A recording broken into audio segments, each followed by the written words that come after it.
Thanks for staying with us. All right, so we're going to people's reviews. My auntie died on Monday night. Auntie died? Oh. To the Akokia family, my heart are with you. Auntie Alima, Uncle Yusuf, Brother Yusuf, may Allah forgive her and grant her Janazah. Janazah has been done already. God forgive us. Amen. It's like that. Okay, we're going to start now with the paper review. We're going to move on to the nation.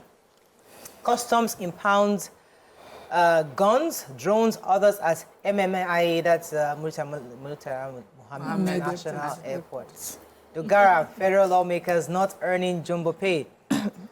Bande electricity consumers tariff now 209. I took it on your behalf. And also a report, there won't be job loss, says Reps Committee. Okay, and we can see that the Ministry of Works is still doing the publicity in the nation. Okay, any story? People should yes. So let me help Morayo because I really feel pained for my dear sister here, Morayo. So they said for the third time in 4 months, the Nigerian Electricity Regulatory Commission, NEC, yesterday approved another round of upward review of electricity tariff for customers on Band A.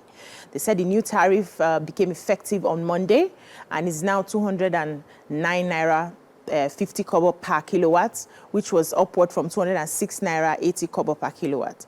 Already, distribution companies have notified electricity users on the band of the hike. For instance, the Bado Electricity Distribution Company said yesterday, effective immediately, the tariff will be adjusted from the 206 to 209. And it's been duly approved by NEC and also captured in the multi-year tariff supplementary order. They said the statement was signed by the acting managing director of that's Francis Agoha, and they had to clarify why they decided to do the increment. They said, first of all, our Band A customers are the ones that are being increased. The Band B, C, D, and E remains unchanged. And they said that they are aware of the change in tariffs and is of concern to customers, but they had to do it because of the economic indices, including fluctuations in the exchange rates, inflation rate, available generation capacity, and the cost of gas. They also went ahead to promise that they will still keep giving them the lights for 20 hours, but now that they have to pay increment. So a lot of people are a lot of people are quarreling about this, saying that this doesn't make sense. All the bands are going through the same things in the economy. Why do they keep increasing this? And okay, they are not going through to build a house that can float too. It's not our hot topic. Well, not our hot topic. Don't allow them. Let them stay on Band A. Dear, leave us where we are. Oh wow. In the meantime, Nigerian customs are consoling us. They've impounded another cache of arms and other military items illegally imported from Turkey. They had 55 pieces of unassembled Joseph Magnum, Tomahawk, semi-automatic shotgun and other military paramilitary hardware and that were discovered neatly packed and concealed inside other items in a container. It's the second of such. They had already impounded a container with 844 rifles and 112,500 rounds of ammunition that were intercepted at an airport in Port Harcourt. And the controller of customs says that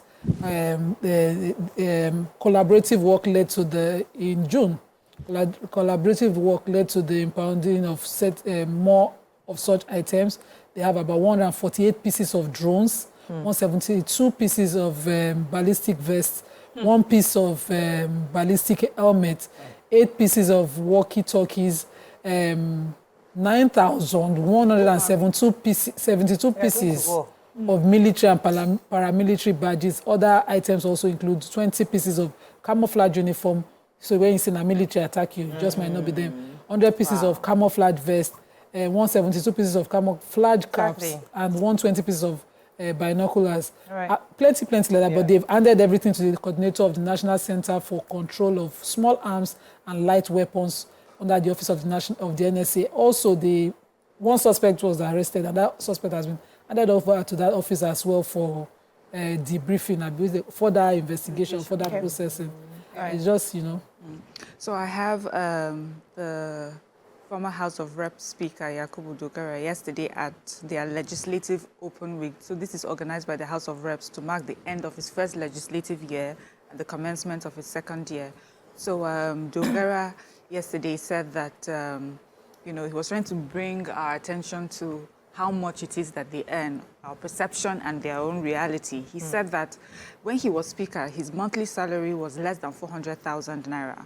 He said his monthly impress as presiding officer was 25 million Naira. And he also said that,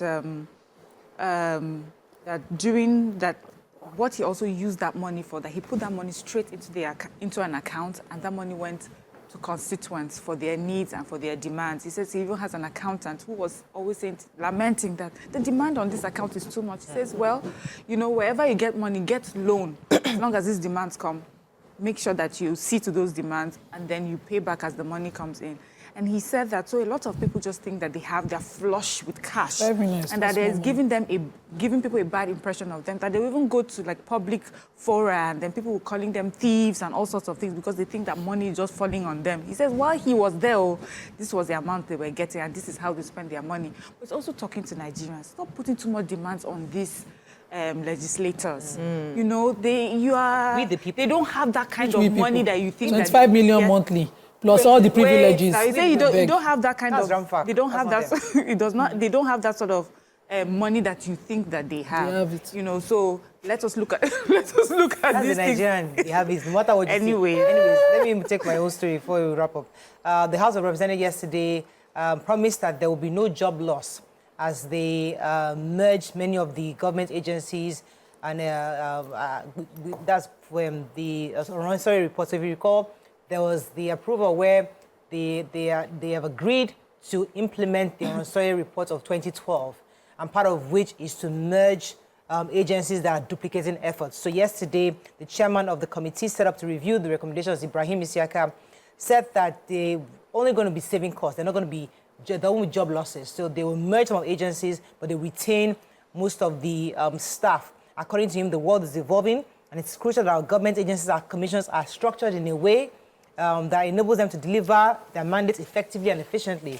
So through the review, they're going to remove redundancies, duplications, inefficiencies, and improve efficiency across board. So nobody would lose their job. I don't know how they plan to do that without losing their jobs. Anyway, moving on quickly now to the Punch.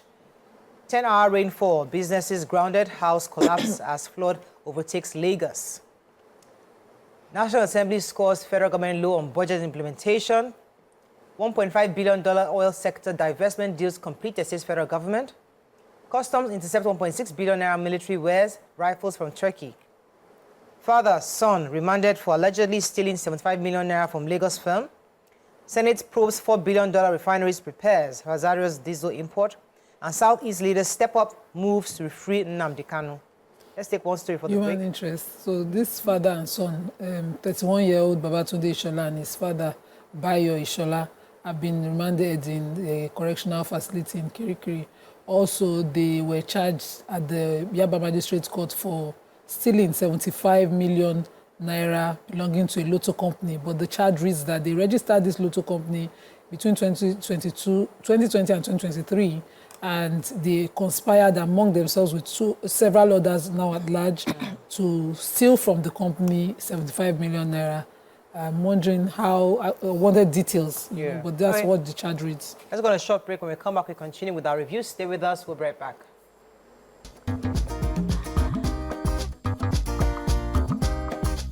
Stay tuned. Your View will be right back.